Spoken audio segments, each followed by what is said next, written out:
Hi aspirants, welcome to do or die channel. ప్రతిరోజు మనం current affairs cover చేస్తున్నాం. Competitive exams point of view లో మీకు కావాలంటే మా వెబ్సైట్ లోనూ అవైలబుల్ గా ఉన్నాయి. అలానే ప్రతిరోజు యూట్యూబ్ లో మేము ముందుకు తీసుకొస్తూనే ఉన్నాం. అయితే ఇవాళటి ఇంపార్టెంట్ కరెంట్ అఫైర్స్ ఏంటి అనేది మనం ఒకసారి చూసేద్దాం. అయితే మళ్ళీ మళ్ళీ ప్రతిసారి నేను చెప్తూనే ఉన్నాను, యూట్యూబ్ లో ఎప్పుడైనా సరే లేదంటే కరెంట్ అఫైర్స్ ఎక్కడి నుంచి మీరు కవర్ చేసినా ఒక మంత్ లో కంటిన్యూస్ గా మీరు కవర్ చేస్తే థింగ్స్ అనేవి మళ్ళీ మళ్ళీ రిపీట్ అవుతూ ఉంటాయి అని. దాంట్లో భాగంగానే మనం ఆల్రెడీ ఇరాన్ మరియు ఇజ్రాయెల్ మధ్యన కాన్ఫ్లిక్ట్ ఆల్రెడీ మనం క్లియర్ గా హిస్టారికల్ రూట్స్ దగ్గర నుంచి ప్రజెంట్ ఫైట్ వరకు మొత్తం సిచ్యువేషన్ అదే ఆల్రెడీ కవర్ చేశాం. కాబట్టి ఆ పర్టికులర్ వీడియో ఎవరైనా చూడకపోతే తప్పకుండా మీరు ఒకసారి ప్లేలిస్ట్ లోకి వెళ్ళి చూడండి. ఇజ్రాయెల్ అండ్ ఇరాన్ గురించి ఆల్రెడీ మనం చేయడం జరిగింది. దాంట్లో భాగంగానే ఇప్పుడు ఆ థింగ్ అనేది మళ్ళీ మళ్ళీ న్యూస్ లో ఉంటూనే ఉంది. కాబట్టి ఇవాళ మనం ఆల్రెడీ నిన్నటి వీడియోలో కూడా చూడడం జరిగింది. ఏంటి అంటే స్ట్రెయిట్ ఆఫ్ హార్మజ్ గురించి మనం ఆల్రెడీ న్యూస్ లో చూస్తూనే ఉన్నాం. ఈ స్ట్రెయిట్ ఆఫ్ హార్మజ్ గురించి ప్రస్తుతం కూడా న్యూస్ లో ఉందండి. అయితే ఇక్కడ స్ట్రెయిట్ ఆఫ్ హార్మజ్ అనేది స్ట్రెయిట్ అంటే ఏంటి అనేది మనం ఆల్రెడీ నిన్న డీటెయిల్ గా, అంటే ఇండియా ఎందుకు ఇంపాక్ట్ అవుతుంది, ఇరాన్ లో గొడవ జరిగితే ఇండియా ఎందుకు ఇంపాక్ట్ అవుతుంది అనేది మనం నిన్న ఆల్రెడీ స్ట్రాటజిక్ ఆయిల్ రిజర్వ్స్ గురించి కానీ క్రూడ్ ఆయిల్ రిజర్వ్స్ గురించి కానీ మనం ఆల్రెడీ కవర్ చేయడం జరిగింది. అయితే ఇప్పుడు స్ట్రెయిట్ ఆఫ్ హార్మజ్ జాగ్రఫికల్ గా ఎలా ఎలా ఇంపార్టెంట్, ఎందుకు ఇంపార్టెంట్, దాని యొక్క ఫ్యాక్చువల్ డేటా ఇక్కడ కవర్ చేద్దాము. ఈ స్ట్రెయిట్ ఆఫ్ హార్మజ్ అనేది ఏదైతే ఉందో, స్ట్రెయిట్ అంటే మీనింగ్ ఏంటి అంటే రెండు లార్జ్ వాటర్ బాడీస్ ని కలిపే చిన్న కనెక్షన్ ఆఫ్ వాటర్ బాడీని స్ట్రెయిట్ అంటాము. స్ట్రెయిట్ ఆఫ్ హార్మోస్ ఏ రెండు వాటర్ బాడీస్ ని కలుపుతుంది అంటే పర్షియన్ గల్ఫ్ మరియు గల్ఫ్ ఆఫ్ ఒమాన్ ని కలుపుతుందండి. Persian Gulf and Gulf of Oman ని కలపడం జరుగుతుంది. అయితే ఈ హార్మోన్స్ ఎందుకు ఇంపార్టెంట్ అనేది మనం నిన్న కూడా మాట్లాడుకున్నాం. ఏంటి, ప్రపంచ వ్యాప్తంగా 20% ఆఫ్ క్రూడ్ ఆయిల్ మార్కెట్ అనేది ఈ పర్టికులర్ జలసంధి ద్వారానే జరుగుతుంది. దీని ద్వారానే ట్రాన్స్పోర్టేషన్ అనేది జరగడం జరుగుతుంది.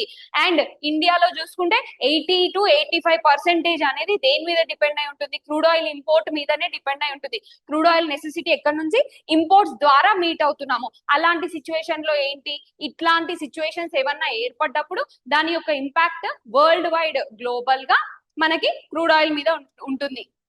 అయితే ఈ రోజు స్టేట్ ఆఫ్ హార్మజ్ ఎందుకు న్యూస్ లో ఉందంటే, హార్మజ్ జలసంధి, తీర ప్రాంతాలు ఏంటి, ట్రాఫిక్ విభజన పథకం ఏంటి, వ్యూహాత్మక ఆర్థిక ప్రాముఖ్యత ఏంటి, ముడి చమురు ఎగుమతులు, ఆసియా మార్కెట్ ప్రాధాన్యత ఏంటి, భారత్ పై ప్రభావం, ఇంధన భద్రత, నెక్స్ట్ వ్యూహాత్మక నిలువలు, ధరల అస్థిరత, ప్రస్తుత పరిణామాలు, వివాదాలు. ఆల్రెడీ ఇవన్నీ మనము లాస్ట్ కొన్ని డేస్ గా వివిధ సైడ్ హెడ్డింగ్స్ కింద మనం ఆల్రెడీ కవర్ చేయడం జరిగింది.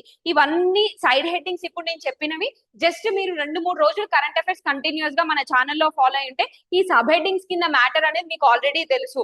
సో హార్మోస్ జలసంధి అనేది నెక్స్ట్ రాబోయే చాలా ఎగ్జామ్స్ కి ఇది ఇంపార్టెంట్ అవుతుంది. అయితే ఈ స్ట్రెయిట్ ఆఫ్ హార్మోస్ గురించి చూసుకుంటే బార్డరింగ్ నేషన్స్ అనేవి చాలా ఇంపార్టెంట్. ఇప్పుడు మనం ఏం చేస్తామంటే analytical part of seeing the issue అనేది ఆల్రెడీ కంప్లీట్ చేసేసాం. ఇప్పుడు ఏంటి అంటే ఫ్యాక్చువల్ పార్ట్ కవర్ చేస్తున్నాం. అయితే బార్డరింగ్ నేషన్స్ ఏంటండి ఈ స్ట్రెయిట్ ఆఫ్ హార్మోస్ కి వచ్చినప్పటికి, ఇరాన్, యుఏఈ, ముసందం అంటే ఒమాన్ అని అర్థం అనమాట. ఒమాన్ ని ముసందం అని కూడా పిలుస్తారు. ఈ 3 కంట్రీస్ ని బార్డరింగ్ చేస్తుంది. కనెక్టెడ్ వాటర్ బాడీస్ ఏంటి, పర్షియన్ గల్ఫ్ వెస్ట్ కి, గల్ఫ్ ఆఫ్ ఒమాన్ ఈస్ట్ కి. జాగ్రఫికల్ ఫీచర్స్ చూసుకుంటే జాగ్రఫికల్ విడ్త్ 33 కిలోమీటర్స్ నుంచి 95 కిలోమీటర్స్ మధ్యలో ఉంటుంది. 3 కిలోమీటర్స్ వైడ్ షిప్పింగ్ లేన్స్ అనేవి ఇరువైపులా ఉంటాయి బఫర్ జోన్స్ తో పాటు. అయితే మనకు ఆల్రెడీ స్ట్రాటజిక్ గా చూసుకుంటే 2 వేస్ ఉంటాయండి షిప్స్ పాస్ అవ్వడానికి, వెజల్స్ పాస్ అవ్వడానికి 2 వేస్ ఉంటాయి. వాటికి బఫర్ జోన్స్ కూడా ఉంటాయి. అప్రాక్సిమేట్ గా ఈ స్ట్రెయిట్ ఆఫ్ హార్మోస్ లెంత్ ఎంత అంటే 167 కిలోమీటర్లు. అయితే ఐలాండ్స్ ఏమేమి ఉన్నాయి దీంట్లో, క్విసమ్, హార్మోస్ అండ్ హెంగమ్ అనే ఐలాండ్స్ ఈ పర్టికులర్ స్ట్రెయిట్ లో ఉన్నాయి. నెక్స్ట్ రాబోయే కొన్ని ఎగ్జామ్స్ లో ఏమని అడగొచ్చు, ఈ పర్టికులర్ ఐలాండ్స్ వేటికి సంబంధించినవి, ఏ స్ట్రెయిట్ కి సంబంధించినవి లేదా ఏ వాటర్ బాడీకి సంబంధించినవి అనే క్వశ్చన్ కూడా అడగచ్చు. అందుకని మనం ఇక్కడ ఫ్యాక్చువల్ డేటాలో ఇది కవర్ చేయడం జరిగింది. అయితే స్ట్రాటజిక్ ఇంపార్టెన్స్ ఆల్రెడీ మనం మాట్లాడడం జరిగింది. మిలిటరీ బ్లాకేడ్స్ ఇవన్నీ చేయడానికి, లేకపోతే నెక్స్ట్ నావిగేషన్ వేస్ కూడా ఇది చాలా ఇంపార్టెంట్. ఇంకొక ఇంపార్టెంట్ థింగ్ ఏంటంటే ఈ స్ట్రెయిట్ ఆఫ్ హార్మోస్ మూసేయాలి అని చెప్పేసి ఇరాన్ పార్లమెంట్ ఈ జూన్ లో 2025లో ఈ స్ట్రెయిట్ ఆఫ్ హార్మోస్ మూసేస్తాము అని చెప్పేసి ఒక ప్రతిపాదన తీసుకురావడం జరిగింది. కానీ అది అంత సులువైన విషయం కాదండి. అంతర్జాతీయ భద్రతా సంస్థ దాన్ని ఆమోదించాలి. అప్పుడు మాత్రమే ఈ హార్మోస్ స్ట్రైట్ ని మనం మూసేయడం జరుగుతుంది. సో అదొక్కటి మైండ్ లో పెట్టుకోండి. ఇవి important things. Next important thing వచ్చేసి మనకి Telangana rising 2047 vision policy. State related, ఏ స్టేట్ రిలేటెడ్ అయినా, స్వర్ణ ఆంధ్రప్రదేశ్ అని ఒక రిపోర్ట్ ఉంటుంది ఆంధ్రప్రదేశ్ కి సంబంధించింది. అయితే మనకైతే రైజింగ్ 2047 విజన్ రిపోర్ట్ అనేది ఒకటి ఇప్పుడు మనకి తీసుకొచ్చింది, ఇప్పుడు పాలసీ తీసుకొస్తున్నాము. అలానే ఇండియా వైడ్ చూసుకుంటే వీక్షిత్ భారత్ 2047, ఇవన్నీ చాలా చాలా ఇంపార్టెంట్ థింగ్స్ అండి. మీకు ఆల్రెడీ నిన్న చెప్పాను, ఎస్డిజిస్ సస్టైనబుల్ డెవలప్మెంట్ గోల్స్ 2030 కల్లా రీచ్ అవ్వాలి అని చెప్పి. ఇవన్నీ ఏం చేస్తాయంటే మన యొక్క ప్రయాణానికి దిశానిర్దేశం చేస్తాయి. ఇలాంటి సిచ్యువేషన్స్ లో ఏం జరుగుతుందంటే, ఈ దిశానిర్దేశం ఎప్పుడైతే జరుగుతుందో మనకి కంక్లూజన్స్ రాసుకోవడానికి, మనం ఒక ఆఫీసర్ లా ఏం సాధించడానికి, ఈ సొసైటీకి మనం ఏం అందించాలి అనేది ఆల్రెడీ ఈ గోల్స్ నిర్దేశిస్తాయి. కాబట్టి మనకి ఇవి చాలా హెల్ప్ అవుతాయి. కాబట్టి ఒకసారి మనం చూసుకుంటే బాగుంటుంది. అయితే తెలంగాణ రైసింగ్ 2047 ప్రస్తుతం న్యూస్ లో ఎందుకు ఉంది? ఇది జనరల్ గానే ఇంపార్టెంట్ టాపిక్, కానీ ప్రస్తుతం అంటే ఇవాళకి ఇవాళ చాలా ఇంపార్టెంట్ న్యూస్ గా ఇది ఉంది. అయితే ఎందుకు ఉంది అని అంటే, రీసెంట్ గా అంటే నిన్న ఇవాళ ఏం జరిగిందంటే, రేవంత్ రెడ్డి గారు ఢిల్లీలో మనకి ఈ 2047 రిపోర్ట్ గురించి, విజన్ 2047 గురించి, $3 ట్రిలియన్ ఎకానమీ, పెట్టుబడుల సాధన, రైతులు, మహిళలు వీళ్ళందరి గురించి ఎవరితో భేటీ అయ్యారు అని అంటే, బేసిక్ గా మనకి బ్రిటన్ మాజీ ప్రధాని టోనీ బ్లేయర్ గారితో బేసిక్ గా ఈయన భేటీ అవ్వడం జరిగింది. టోనీ బ్లేయర్ గారు ఎవరు అనంటే బ్రిటన్ మాజీ ప్రధాని. బేసిక్ గా ఇక్కడ ఇంకొక ఆర్గనైజేషన్ ఉందండి, Tony Blair institute of global change. Tony Blair institute of global change అని ఒక ఆర్గనైజేషన్ ఉంది. ఈ ఆర్గనైజేషన్ బేసిక్ గా ఏం చేస్తుందంటే, గ్లోబ్ వైడ్ గా ఎవరైనా సరే బెటర్ చేంజ్ కోసం ప్రయత్నిస్తూ ఉంటే వాళ్ళకి చేయూతగా ఫండ్స్ ఇవ్వడంలో హెల్ప్ చేస్తుంది. అయితే ఈ టోనీ బ్లేయర్ గారిని రేవంత్ రెడ్డి గారు మీట్ అయ్యి ఏం చెప్పారంటే, మహిళలు, యువత మరియు వెల్ఫేర్ స్కీమ్స్ గురించి 2047 కి తెలంగాణని 3 బిలియన్ ఎకానమీగా ఎలా మార్చాలి అనుకుంటున్నారా అనే విధానం గురించి ఆయన డిస్కస్ చేయడం జరిగింది. అండ్ ఆ రిపోర్ట్, ఆ పాలసీని పట్టుకొని జనరల్ గా ఆ పాలసీని చూసిన టోనీ బ్లేయర్ గారు చాలా అభినందించడం కూడా జరిగింది. అయితే మనం ఇక్కడ చూడాల్సిన ఇంపార్టెంట్ పాయింట్ ఏంటి అంటే, ఈ 2047 కి $3 ట్రిలియన్ ఎకానమీ, $3 ట్రిలియన్ ఎకానమీ అవ్వాలి అంటే 2035 కల్లా $1 ట్రిలియన్ ఎకానమీ తెలంగాణ రీచ్ అవ్వాలి. ఇవన్నీ వెయిట్ తో సింక్ లో ఉన్నాయండి. ఆల్రెడీ మాట్లాడుకున్నాం, తెలంగాణ వైడే మాట్లాడుతున్నాం. ఇది దేంతో సింక్ లో ఉంది? వీక్షిత్ భారత్ 2047 తో సింక్ లో ఉంది. అయితే ప్రైమరీ గోల్ ఏంటి ఈ పాలసీది అంటే, primary goal is economic transformation. Key areas of focus వచ్చేసి infrastructure development, women empowerment, youth upliftment and farmer welfare. Collaboration with experts. ఏ ఎక్స్పర్ట్స్ తో కొలాబరేట్ అవుతున్నామండి? నాలెడ్జ్ పార్ట్నర్స్ వచ్చేసి మనకి ఎవరు అనంటే, Indian School of Business and Niti Aayog. ఇవి రెండు నాలెడ్జ్ పార్ట్నర్స్ గా ఉంటున్నాయి. their expertise will align with Telangana's objective with the broader national agenda of Vikshit Bharat. High level advisory committee will be formed.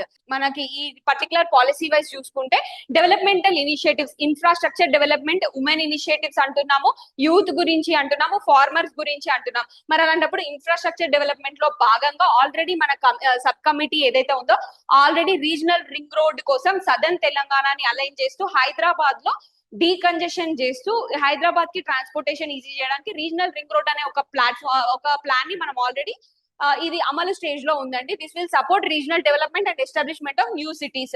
దీని వల్ల satellite cities, decongestion of Hyderabad, ఇలా చాలా ప్రయోజనాలు ఉన్నాయి. ఇన్ఫ్రాస్ట్రక్చర్ డెవలప్మెంట్ ఆ విధంగా చేస్తున్నాం. అదర్ ఇనిషియేటివ్స్ ఏం తీసుకొస్తున్నాము ఈ పర్టికులర్ రేసింగ్ తెలంగాణ 2047 కి అని అంటే, educational policy, agriculture policy, ICT, MSME policy, health policy, ఇలాంటివన్నీ మనం తీసుకొచ్చి ఆల్రెడీ ఉన్నాము. ఈ పాలసీస్ ఎవరైనా చూడకపోతే జస్ట్ ఒకసారి ఇదొక సందర్భంగా ట్రీట్ చేసి ఒకసారి ఆయా పాలసీలో ఏమున్నాయో చూడండి. ఎగ్జామ్ అప్పుడు చూసుకోవడం కంటే ఇప్పుడు చూసుకుంటే ఒక బండ గుర్తుగా మనకి గుర్తుండిపోతుంది. తర్వాత ఎగ్జామ్ అప్పుడు జస్ట్ ఒక గ్లాన్స్ ఇస్తే ఒక రివిజన్ లా అవుతుంది, మనం ఎప్పటికీ మర్చిపోము. సో 2047 గురించి ఇదండి. నెక్స్ట్ ఇంపార్టెంట్ న్యూస్ వచ్చేసి నీతి ఆయోగ్ ఇండియాస్ డేటా ఇంపెరేటివ్ రిపోర్ట్ అనేది ఒకటి న్యూస్ లో ఉంది. బేసిక్ గా నీతి ఆయోగ్ అనేది ఒక ఇంపార్టెంట్ థీమ్ గా పరిగణించండి. నీతి ఆయోగ్ గురించి ఏది న్యూస్ లో ఉన్నప్పటికీ అది యూపీఎస్సీ కావచ్చు, ఏపీఎస్సీ కావచ్చు, టీజీపీఎస్సీ కావచ్చు, మరే ఇతర ఎగ్జామ్ కైనా సరే నీతి ఆయోగ్ అనేది ఒక ఇంపార్టెంట్ థీమ్ గా మీరు పరిగణించి దాని రిలేటెడ్ ఎలాంటి రిపోర్ట్స్ వచ్చినా ఐదర్ సబ్జెక్టివ్ ఎగ్జామ్ అయినా లేదంటే ఆబ్జెక్టివ్ ఎగ్జామ్ అయినా ఇవి వాడుకోవడానికి ట్రై చేయండి ఈ డేటాని. అయితే Niti Aayog released its report India's data imperative pivot towards quality recommends urgent reforms in improve the quality of India's public data ecosystem. Basic గా both public and private spaces లో డేటా కలెక్షన్ అనేది వెల్ఫేర్ స్కీమ్స్ కి గానీ మరే ఇతర అయినా ఇప్పుడు suppose Aadhaar కి గానీ డిజిటల్ పాలసీస్ కి గానీ ఈ డేటా అనేది ఇంకా బెటర్ ప్రాక్టీసెస్ ఎలా తీసుకురావచ్చు, ఇండియా లెవెల్లో మనము ఎలాంటి స్టేజ్ లో ఉన్నామో అని ఈ రిపోర్ట్ మాట్లాడుతుంది అనమాట. అయితే ఈ రిపోర్ట్ లో it integrates identity Aadhaar, financial UPI, health Ayushman Bharat and social schemes to data driven platforms. అయితే ఇందులో చూసుకుంటే కీ డేటా పాయింట్స్ ఈ పర్టికులర్ రిపోర్ట్ నుంచి తీసుకున్నవి. ఇవి తప్పకుండా నెక్స్ట్ జరగబోయే ఎగ్జామ్స్ లో ఎక్కడో ఒక దగ్గర వీటి గురించి ఇన్ఫర్మేషన్ అడగడం జరుగుతుంది. కాబట్టి మనం ఒకసారి ఈ రిపోర్ట్ ఈ డేటా పాయింట్స్ ఏంటి అని చూసుకుందాం. ఈ data points as it is గా మీ నోట్బుక్ లో తప్పకుండా ఉండాలండి. ఇవి చాలా చాలా important. Aadhaar related data points చూసుకుంటే over 27 billion authentications conducted in financial year 2024-2025. Backbone of identity linked service delivery 2024-2025 లో కేవలం ఒక సంవత్సరంలోనే 27 బిలియన్ అథెంటికేషన్స్ చేయడం జరిగింది. యూపీఐ పరంగా చూసుకుంటే 23.9 trillion rupees worth of transaction processed monthly. World's largest real time payment system, world's largest ప్రపంచంలోనే అత్యంత ఏమంటారు biggest real time payment system గా ఇండియా యూపీఐ ద్వారా నెలకొల్పింది. ఆయుష్మాన్ భారత్ వివిధ చూసుకుంటే 369 million Ayushman Bharat digital health IDs issue transforming health data interoperability. Next చూడండి direct benefit transfer wise చూసుకుంటే ₹5.47 lakh crore transferred via DBT direct benefit transfer to beneficiaries in financial year 2024-25 covering 330+ schemes. 330 schemes పైగా. ఇవి ఇక్కడ direct గా వాడుకోవచ్చు. Governance లో సబ్స్టాన్సియేషన్ కి points అన్ని వాడుకోవచ్చు అండి. మీరు హెల్త్ గురించి రాస్తున్నా, ఎడ్యుకేషన్ గురించి రాస్తున్నా, ఎస్సేస్ అయినా సరే ప్రతి పేపర్ లో ఇది బేసిక్ డేటా ఎక్కడి నుంచి తీసుకున్నారంటే నీతి ఆయోగ్ డేటా రిపోర్ట్ నుంచి మనం తీసుకోవడం జరిగింది. కాబట్టి డేటా ఇంపెరేటివ్ రిపోర్ట్ అనేది మీరు అక్కడ కోడ్ చేస్తే నో బడీ విల్, అంటే మనం ఎగ్జామ్ టైమ్ లో సెర్చ్ చేసినప్పుడు గూగుల్లో కానీ మీకు ఎక్కడ సర్చ్ చేసినా సరే ఈ డేటా ఆటోమేటిక్ గా అక్కడ డిస్ప్లే అవ్వదు. ఒకటే దగ్గర ఇంత డేటా రావడంతో మీరు ఏంటి అంటే డిఫరెంట్ పాయింట్స్ ఈ పర్టికులర్ డేటాతో మీరు అట్లీస్ట్ 4 to 5 సబ్జెక్ట్స్ లో చాలా వరకు ఎగ్జాంపుల్స్ రాయగలుగుతారు. సో ఈ డేటా చాలా చాలా ఇంపార్టెంట్. నెక్స్ట్ చూడండి ఆధార్ ఈ కేవైసీ చూసుకుంటే 1.8 బిలియన్ ఈ KYC transactions completed in financial year 24-25, educating onboarding cost across sectors, reducing onboarding cost across sectors అండి. నెక్స్ట్ డిజిటల్ ఇండియా పెనిట్రేషన్ చూసుకుంటే 1.2 billion mobile subscribers, 800 million internet users on the one of the world's largest digital user bases అనేవి మనం form చేయడం జరిగింది. So ఈ report ఈ particular things చెప్తుంది. Next important thing వచ్చేసి తెలంగాణ కల్చర్. మీరు చూసుకుంటే నిన్న ఇవాళ ఆర్ లాస్ట్ 3-4 డేస్ నుంచి Telangana culture related, economy polity related ఎంత ఇంపార్టెంట్ న్యూసెస్ అయితే న్యూస్ లో కరెంట్ అఫైర్స్ లో మనం కవర్ చేస్తున్నామో తెలంగాణ కల్చర్ రిలేటెడ్ కూడా అంతే. తెలంగాణ తల్లి గురించి మనం ఆల్రెడీ చూడడం జరిగింది. ఎవరైతే కవర్ చేయలేదో తెలంగాణ తల్లి అనేది రీసెంట్ గా న్యూస్ లో ఉంది కాబట్టి దాని గురించి మీరు కవర్ చేయాల్సిన అవసరం ఉంటుంది.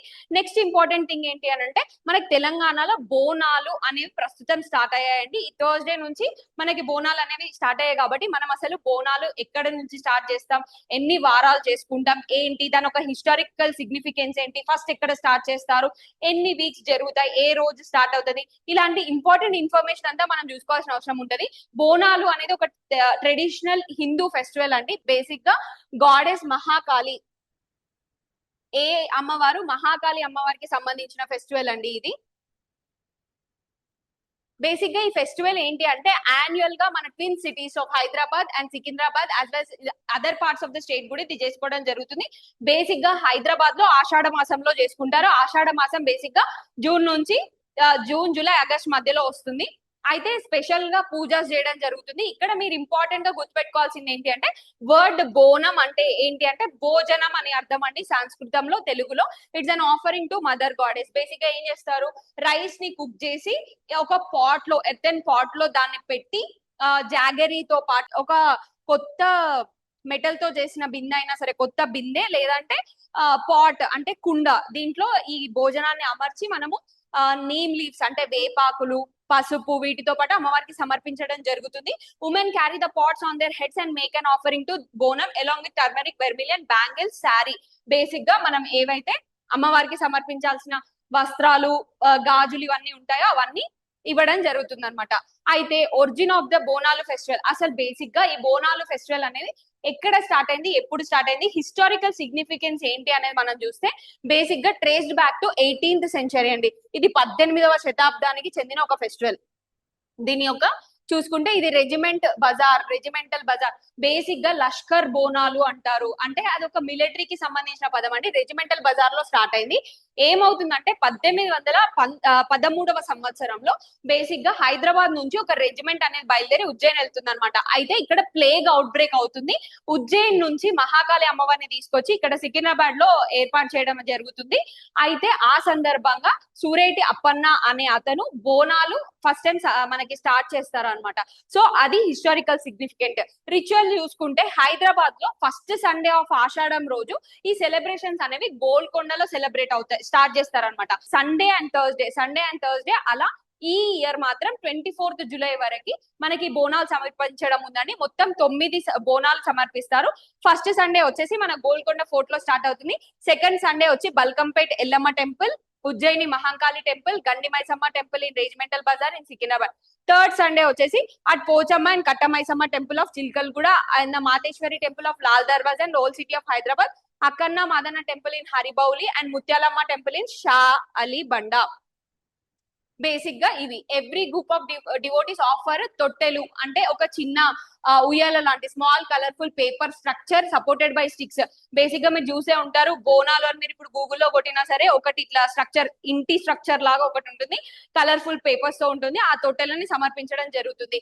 ఇంకొక ఇంపార్టెంట్ క్యారెక్టర్ ఏంటి ఈ బోనాల్లో అంటే పోతరాజు అంటే ఎవరంటే మైథలాజికల్ గా పోతరాజు అనే వాళ్ళు మనకి మదర్ గాడెస్ అంటే ఏ దేవతకైతే పూజిస్తామో ఆ దేవత యొక్క బ్రదర్ గా ట్రీట్ చేయడం జరుగుతుంది. Always dances in front of the palaram bandi, that is the procession. ఏదైతే ఊరేగింపుగా తీసుకెళ్తుంటామో దాని ముందు డాన్సెస్ అతని పోతరాజు అంటాము. నెక్స్ట్ రంగం అని ఇంకొక పర్టికులర్ థింగ్ ఉంటుందండి. రంగం అంటే ఏంటి అంటే ఫార్చ్యూన్ టెల్లింగ్. బేసిక్ గా ఫ్యూచర్ ప్రెడిక్షన్ అనేది ఏదైతే ఉంటుందో అది చేయడం జరుగుతుంది. ఒక బేసిక్ గా రంగం అనేది ఈ బోనాలు పండుగ తెల్లారి రోజు చేయడం జరుగుతుంది. Women standing atop on the earthen pot invokes goddess Mahakali onto her and performs the custom. She foretells the year ahead of the devotees asking అంటే బేసిక్ గా మనకి మహాకాళి సికింద్రాబాద్ లోని మనకి మహాకాళి టెంపుల్ లో ఇరుపుల స్వర్ణలత అనే ఆమె ఈ రంగం చెప్పడం జరుగుతుంది. ప్రతి సంవత్సరం మనం చూస్తే న్యూస్ ఛానల్స్ లో బోనాలు అయిపోయిన తెల్లారి రంగం స్వర్ణలత చెప్తుంది అని చెప్పేసి అమ్మవారు పూని ఆమె మొత్తం ఫ్యూచర్ ఎలా ఉంటుంది అని చెప్తుంది. ఇవన్నీ తెలంగాణ యొక్క కల్చర్ యొక్క అమాల్గమేషన్ అన్నమాట. మీరు ఈ ఎగ్జాంపుల్స్ అన్ని తెలంగాణ కల్చర్ రాస్తున్నప్పుడు ప్రతిసారి మీరు రాస్తూ ఉండాల్సి వస్తుంది. ఈవెన్ మీరు యూపీఎస్సీ రాస్తున్న యునిక్ కల్చరల్ ఫీచర్స్ ఎక్కడైనా ఉన్నాయి అని అంటే మనం అక్కడ ఈ పాయింట్స్ మెన్షన్ చేసుకోవడానికి బాగుంటుంది.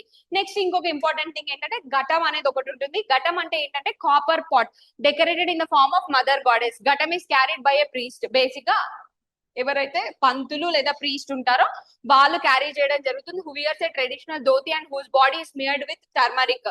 The ghatam is usually accompanied by beating of drums. The festival concludes with immersion of the ghatam. So next important news చూసుకుంటే పిఎల్ఐ స్కీమ్ అనేది ప్రస్తుతం న్యూస్ లో ఉందండి.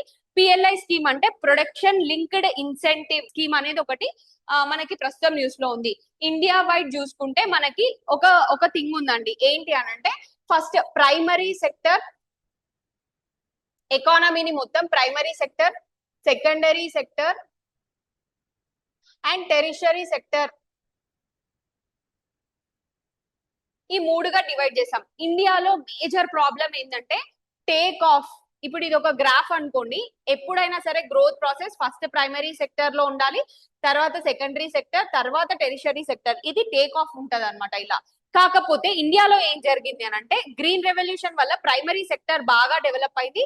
తర్వాత 1991 రిఫార్మ్స్ తర్వాత టెరిషరీ సెక్టర్ అంటే సర్వీస్ సెక్టర్ అనేది ఎక్కువ గ్రోత్ అవ్వడం జరిగింది.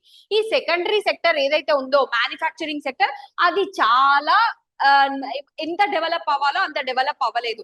బేస్ అనేది ఎలా ఉండాలంటే పిరమిడ్ స్ట్రక్చర్ లో ప్రైమరీలో ఎక్కువ, సెకండరీలో మిడ్ గా ఉండాలి, తర్వాత టెరిషరీ సెక్టర్. థింగ్ ఏమైందంటే పీపుల్ అందరు ఇక్కడ నుంచి డైరెక్ట్ ఇక్కడికి షిఫ్ట్ అవడం వల్ల ఈ సెకండరీ సెక్టర్ ఏదైతే ఉందో అది చాలా నెగ్లెక్ట్ చేయబడింది. దాన్ని ఇంప్రూవ్ చేయడానికి గవర్నమెంట్ చాలా స్కీమ్స్ తీసుకొస్తుంది. దాంట్లో భాగమే పిఎల్ఐ స్కీమ్. ఈ పిఎల్ఐ స్కీమ్ ప్రస్తుతం న్యూస్ లో ఎందుకు ఉందంటే ఈ పిఎల్ఐ స్కీమ్ అనేది 2020 ఏప్రిల్లో గవర్నమెంట్ ఇంట్రడ్యూస్ చేసింది. 14 సెక్టర్స్ కి ఇన్సెంటివ్స్ ఇవ్వడం కోసం అన్నమాట, వాటిని ప్రోత్సహించడం కోసం. అయితే ఇప్పుడు ప్రస్తుతం న్యూస్ లో ఎందుకుందంటే ప్రోత్సాహకాలు రూపాయలు 21,534 కోట్లు. ఇవి కేవలం 12 సెక్టార్స్ కి గాను ఇప్పటి వరకు గవర్నమెంట్ స్పెండ్ చేసింది. 12 రంగాలకు వితరణ, 1.76 లక్షల కోట్ల పెట్టుబడులు, 16.5 లక్షల కోట్ల అదనపు ఉత్పత్తి, తయారీకి ఊతంగా 2021లో ప్రారంభం అని చెప్తున్నారు. 2021 ఏప్రిల్ నుంచి ఇది తీసుకొచ్చారు అని చెప్తున్నారు. అయితే ఈ పర్టికులర్ దాంట్లో ఏమేమి సెక్టర్స్ ఇంక్లూడ్ అయ్యాయి అనేది ఒకసారి చూద్దాం.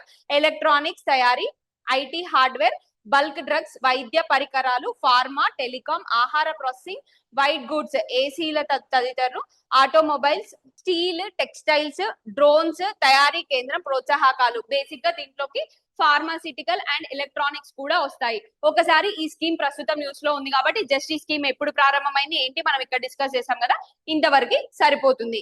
నెక్స్ట్ ఇంపార్టెంట్, దీని వల్ల ఏంటంటే మనకి ఉపాధి అంటే ఎంప్లాయ్మెంట్ కూడా జనరేట్ అవుతుంది. మ్యానుఫ్యాక్చరింగ్ సెక్టర్ అనేది one such sector. Primary sector, tertiary sector తో పోల్చుకుంటే మ్యానుఫ్యాక్చరింగ్ సెక్టర్ లో డెవలప్మెంట్ వల్ల ఏంటి అని అంటే చాలా గ్రోత్ ఉంటుంది. మ్యానుఫ్యాక్చరింగ్ సెక్టర్ చాలా చాలా ఇంప్రూవ్ అవ్వడం వల్ల మనకి మేజర్ ఇంప్రూవ్మెంట్ ఎక్కడ వస్తుందంటే ఎంప్లాయ్మెంట్ లో వస్తుంది. స్కిల్స్ అనేవి డెవలప్మెంట్ చేసుకుంటే మ్యానుఫ్యాక్చరింగ్ సెక్టర్ కి చాలా హెల్ప్ అవుతుంది. నెక్స్ట్ ఇంపార్టెంట్ న్యూస్ వచ్చేసి రోదసిలోకి శుభయాత్ర అనేది ఒక న్యూస్ ఉందండి. దీంట్లో బేసిక్ గా ఏంటంటే యాక్సియోమ్ 4 అనే మిషన్ ప్రస్తుతం మనకి న్యూస్ లో ఉంది. దాంట్లో భాగంగా ఇండియాకి సంబంధించిన శుభాంశు శుక్లా అనే అతను ప్రస్తుతం ఆయన ఆస్ట్రోనట్ అండి. ఆయన ఇండియా తరపున వెళ్ళడం జరిగింది. For the first time India నుంచి ఇండియా నుంచి ఆయన వెళ్ళడం జరిగింది. ఇండియన్ స్పేస్ మిషన్స్ ఏవైతే ఉన్నాయో ఫర్దర్ గా మ్యాన్డ్ మిషన్స్ వెళ్ళడానికి మనకి ఇది ఒక ఆరంభం అని చెప్పాలి. అయితే అంతర్జాతీయ అంతరిక్ష కేంద్రానికి బయలుదేరిన శుభాంశు శుక్లా ప్రారంభమైన యాక్సియం 4 మిషన్ తొలి అంకం సక్సెస్. 4 ఆస్ట్రోనట్లతో భూకక్షలోకి క్రూ డ్రాగన్ అనే వ్యోమ నౌక నేడు సాయంత్రం 4:30 గంటలకు బేసిక్ గా డాకింగ్. రాకేష్ శర్మ తర్వాత 41 సంవత్సరాల తర్వాత ఇండియా నుంచి ఈయన వెళ్ళడం జరిగింది కాబట్టి ఇది చాలా ఇంపార్టెంట్. ఆయన అక్కడ నుంచి ఏం స్టేట్మెంట్స్ చేశారు ఏంటి అనేది మనము ఆల్రెడీ వింటూనే ఉన్నాము. సో ఇప్పుడు ఇంపార్టెంట్ గా గుర్తుపెట్టుకోవాల్సింది ఏంటంటే ఈయన ఇండియాలో దేనికి ఏ పర్టికులర్ వింగ్ కి సంబంధించిన అతను ఒకటి గుర్తుపెట్టుకోండి.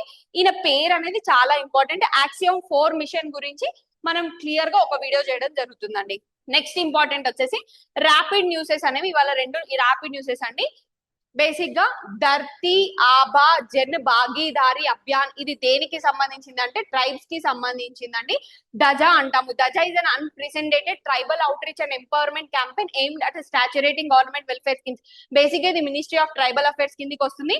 ఒకటే గుర్తుపెట్టుకోండి, ఈ స్కీమ్ లో ఏం చేస్తాము అంటే లాస్ట్ మైల్ వరకు వెల్ఫేర్ స్కీమ్స్ అనేవి తీసుకువెళ్ళడానికి, లాస్ట్ మైల్ వరకు ట్రైబల్ వెల్ఫేర్ కోసం ఏవైతే స్కీమ్స్ తీసుకొచ్చామో వాటిని మరింత టార్గెటెడ్ గా చేయడానికి ఈ పర్టికులర్ స్కీమ్ ని తీసుకురావడం జరిగింది. Honour Bhagwan Birsa Munda's legacy and promote tribal pride. ఈ రెండింటి కోసం ఈ పర్టికులర్ స్కీమ్ అనేది గుర్తుపెట్టుకోండి. నెక్స్ట్ రాబోయే చాలా ఎగ్జామ్స్ లో ఈ క్వశ్చన్ అడిగే ఛాన్స్ ఉంటుంది. దాజా అనే స్కీమ్ దేనికి సంబంధించింది అని చెప్పి. నెక్స్ట్ తాన్సేన్ ప్రస్తుతం న్యూస్ లో ఉన్నారండి. తాన్సేన్ చైల్డ్హుడ్ నేమ్ ఏంటంటే రామ్ తాను. He was an important figure in Hindustani classical music Born in Gwalior. ఈయన ఎవరు అని అంటే బేసిక్ గా అక్బర్ టైంలో ఉండే 9 మంది నవరత్నాలలో ఈయన ఒకరండి.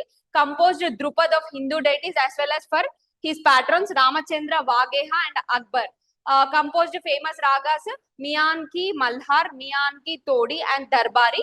His descendants and disciples are called సెనియాస్ ఇది ఒకటి ఇంపార్టెంట్ న్యూస్ అండి. బేసిక్ గా తాన్సేన్ ప్రస్తుతం న్యూస్ లో ఉన్నందుకు మనం అవి కవర్ చేయడం జరిగింది. అయితే ప్రతి రోజు ఈ కరెంట్ అఫైర్స్ అనేది మనం కవర్ చేస్తూనే ఉన్నాము. మీకు ఒకవేళ ఏమైనా డౌట్స్ ఉంటే కమెంట్ సెక్షన్ లో తెలియజేయండి, తప్పకుండా మేము టేకప్ చేయడం జరుగుతుంది. అలానే ఈ కరెంట్ అఫైర్స్ అన్ని మీరు డే వైస్ నేను చెప్పినట్లు యాక్టివ్ రికాలింగ్ మెథడ్ లో చదవడం వల్ల మీకు రాబోయే ఎగ్జామ్స్ కి ఉపయోగపడతాయి. అలానే ఈ కరెంట్ అఫైర్స్ అనేది తప్పకుండా నోట్స్ చేసుకోండి. అండ్ ఎక్స్ట్రా ఏమైనా కరెంట్ అఫైర్స్ మిస్ అయితే మంత్ ఎండ్ లో మ్యాగజైన్ రావడం జరుగుతుంది. దాంట్లో నుంచి మాక్సిమం మనం ఈ ప్రతిరోజు కరెంట్ అఫైర్స్ లోనే కవర్ చేస్తాం, కానీ ఎన్ని కవర్ చేసినప్పటికీ ఏదో ఒకటి మిస్ అవుతూనే ఉంటాం. కాబట్టి అది ఒక్కసారి మీరు మంత్లీ మ్యాగజైన్ చూసుకొని అక్కడ నుంచి యాడ్ చేసుకుంటే సరిపోతుంది. Thank you for watching this video. Please do share with your co aspirants and spread the word. Thank you.